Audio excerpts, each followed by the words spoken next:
Jeudi 14 juin 2018, jour de fête. Mesdames et messieurs, bonsoir, bienvenue aux informations. Le Mali, à l'instar des autres pays de la communauté musulmane, a célébré la fête de l'Aïd el-Fitr qui marque la fin du jeûne du mois de Ramadan. Ce jeudi 14 juin, c'était en présence du président de la République Ibrahim Boubacar Keïta, du premier ministre Soumeylou Boubé Maïga et plusieurs membres du gouvernement. Suivons ces commentaires. C'est par l'appel à la prière Allahu Akbar que la prière dirigée par l'imam Koké Kale de la grande mosquée de Bamako a commencé.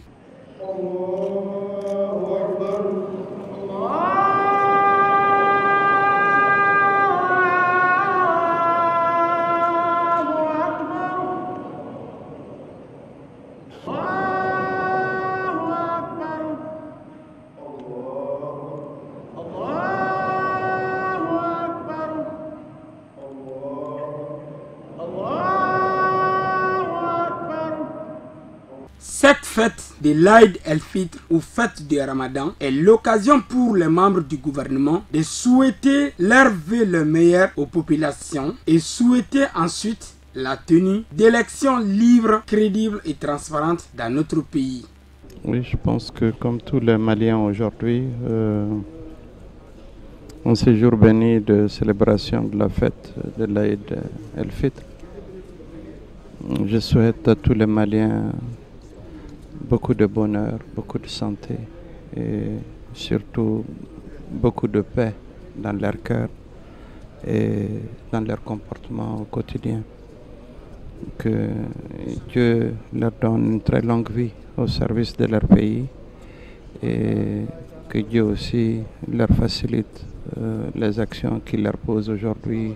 Je souhaite à l'occasion de cette fête de Ramadan des bénédictions à notre pays, à l'entente entre tous les Maliens, à la consolidation de la paix et à la fin de tous les problèmes d'insécurité que nous avons connus ces dernières années. Je vais rendre grâce à Dieu pour nous avoir montré ce jour, ce grand jour, pour nous avoir permis de passer le mois de Ramadan en toute quiétude, dans la paix. Et ce que je vais demander, ma première prière, c'est d'abord le Mali. Que Dieu fasse en sorte que ce pays connaisse la paix, la stabilité, que ce pays connaisse la cohésion et l'amour entre tous ses fils. Et que cette belle fête qui se passe aujourd'hui, qu'elle soit pour nous le départ d'une paix durable, une paix définitive.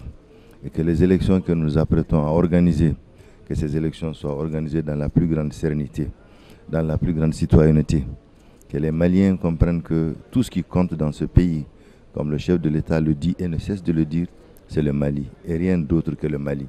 Que Dieu soit notre guide, qu'il nous encadre, qu'il nous accompagne, qu'il nous éclaire et qu'il nous donne la sagesse nécessaire de nous aimer entre nous, de nous accompagner et de comprendre que les échéances auxquelles nous sommes en train de partir ne sont rien d'autre qu'une fête.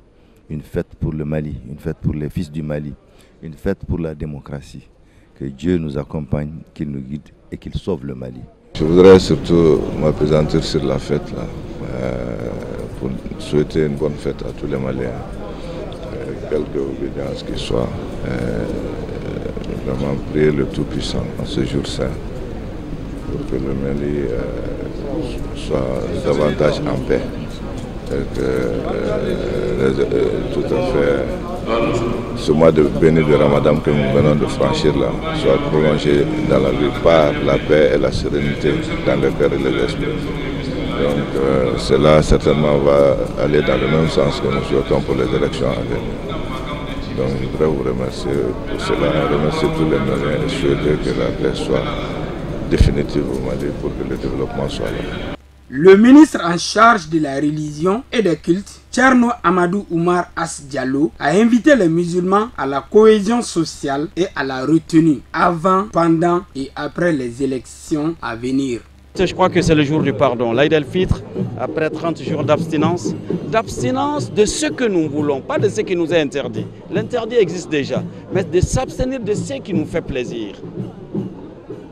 de s'abstenir de parler mal, d'agir mal, d'être en des endroits non indiqués. Mais cela ne doit pas s'arrêter en 30 jours. C'est pour que cela change notre vie quotidienne. Et nous espérons que cela fera de nous, comme nous le souhaitons, des frères et des sœurs qui se demandent, qui se font pardonner aujourd'hui. Et que ce pardon soit perpétuel, qu'il ne soit pas le pardon d'actions qui seront recommencées, renouvelées permanemment. Non, lorsqu'on pardonne, c'est pour ne plus recommencer. Donc soyons des hommes et des hommes de pardon pour le meilleur du Mali, pour la fraternité. Maliens, nous le sommes avant d'être de quelques religions, de quelques régions. Alors œuvrons à cela, œuvrons au triomphe d'élections apaisées, œuvrons au triomphe d'un Mali plus fort pour l'honneur de ce pays. Cette fête de Ramadan se tient à un moment crucial de l'histoire de notre pays, car elle intervient à quelques jours seulement du premier tour des élections présidentielles du 29 juillet. Voilà, c'était les temps forts de la prière de ce matin dans la grande mosquée de Bamako.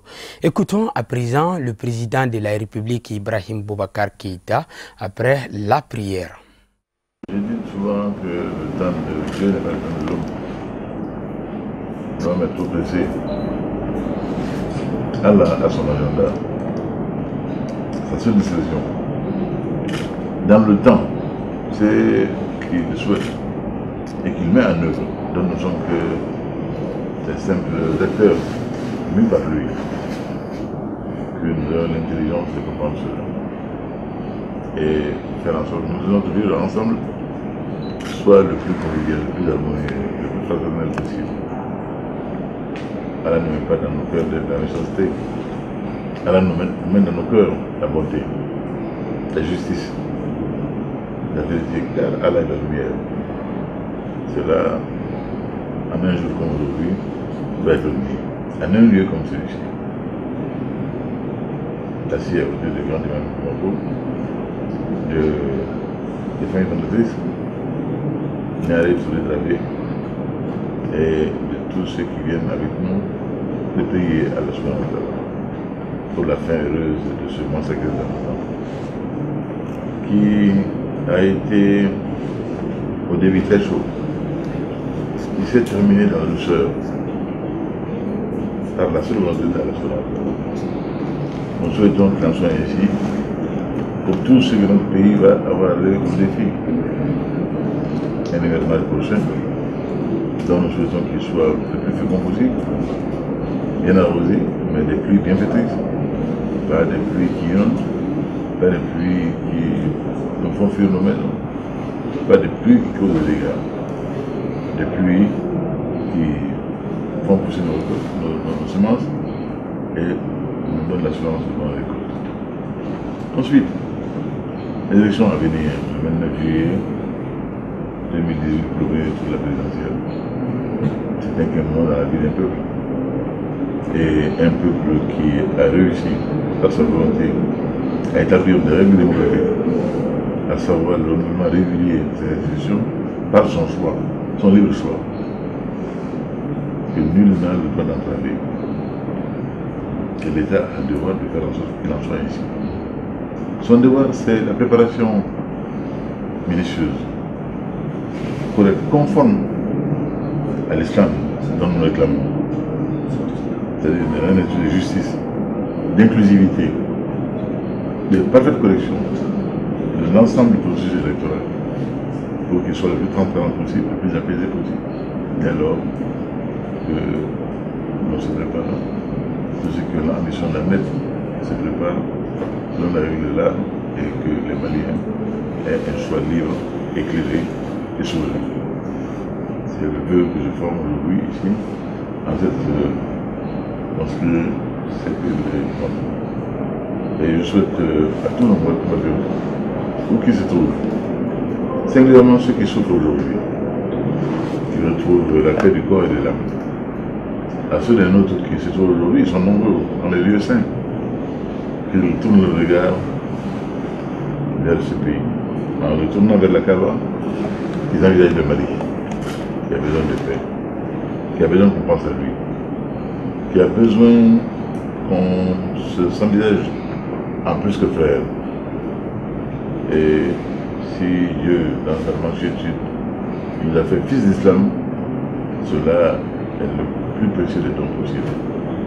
Que nous promotions en fils d'islam, en fils de paix, en chercheur de paix. Qu'Allah subhanahu wa ta'ala nous donne un bel événement, les élections apaisées. Amen.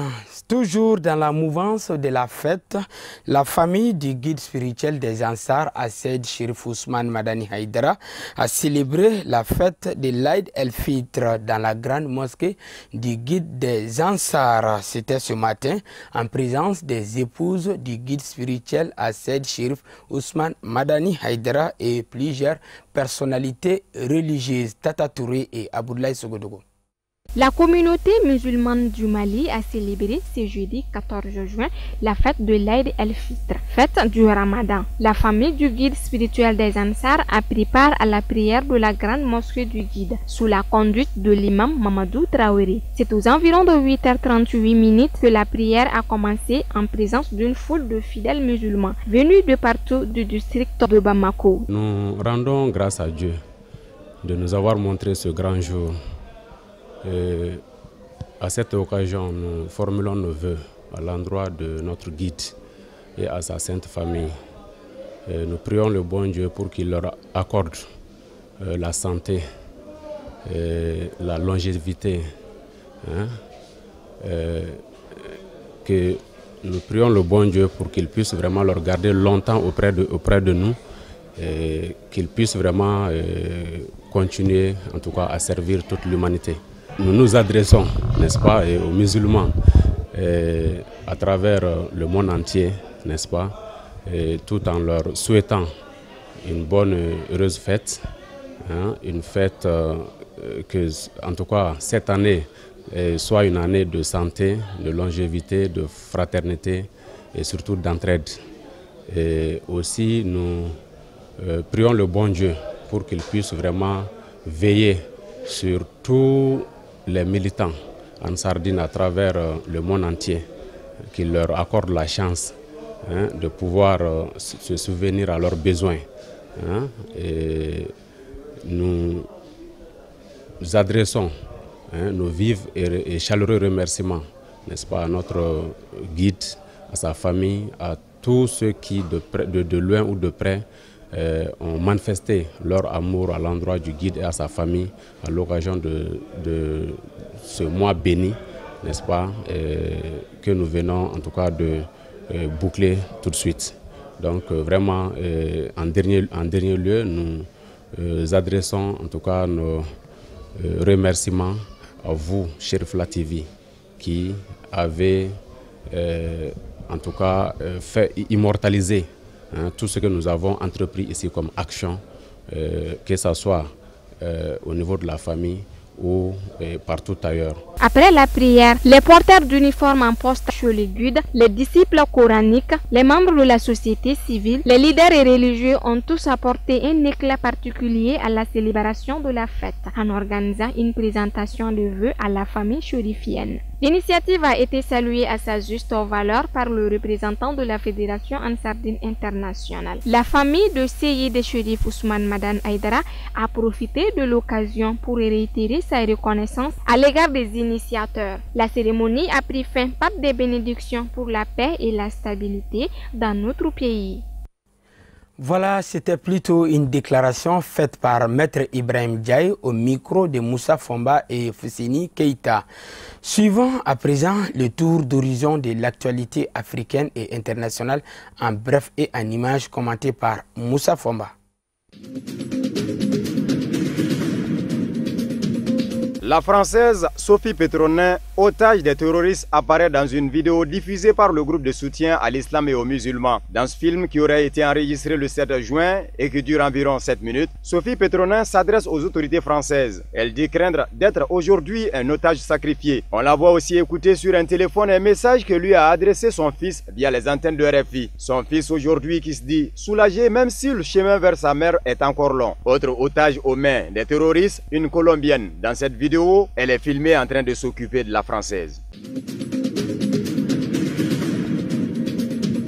Une extradition ou non? La justice française n'a pas encore tranché sur le sort de François Compaoré, le frère de l'ancien président burkinabé déchu Blaise Compaoré. Le Burkina Faso a émis un mandat d'arrêt contre François Compaoré, arrêté à Paris en octobre. Il est mis en cause dans l'enquête sur l'assassinat en 1998 du journaliste Norbert Zongo. Finalement, la justice française a renvoyé sa décision au 3 octobre prochain. La justice burkinabé a donc 3 mois pour fournir ces éléments. Pour les avocats de François Compaoré, cela signifie, comme ils l'ont toujours dit, qu'il n'y a rien dans ce dossier, aucune preuve, aucun élément tangible. Pierre-Olivier Sur, porte-parole des avocats de la défense, se déclare donc tout à fait confiant.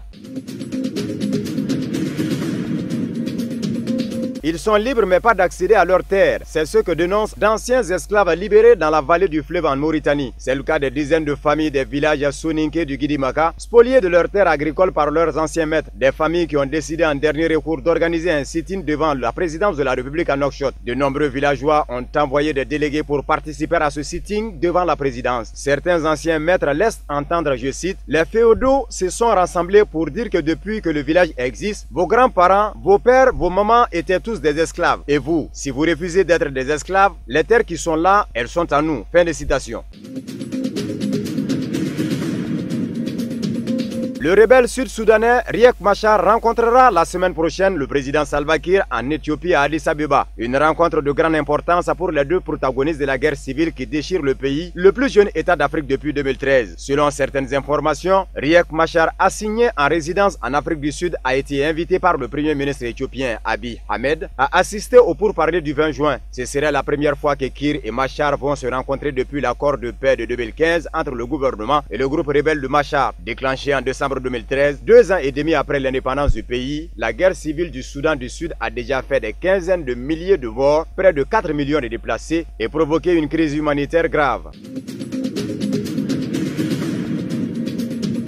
Entre Paris et Rome, le torchon brûle. Au cœur des tensions, l'Aquarius, le navire transportant 629 migrants. L'Italie a refusé que le bateau accoste sur ses côtes. Emmanuel Macron a dénoncé la part de cynisme et d'irresponsabilité de Rome. Le navire, lui, a pris la direction de l'Espagne et de Valence. Mais la polémique ne retombe pas. La venue du Premier ministre italien à l'Élysée vendredi semble compromise. De son côté, le ministre de l'Intérieur Matteo Salvini, qui s'est exprimé devant le Sénat, affirme que l'Italie tout entière attend des excuses officielles. Et il invite Emmanuel Macron à faire preuve de sa générosité de manière concrète en accueillant dès demain matin les 9176 demandeurs d'asile qui doivent encore être transférés d'Italie en France selon les accords européens de 2015.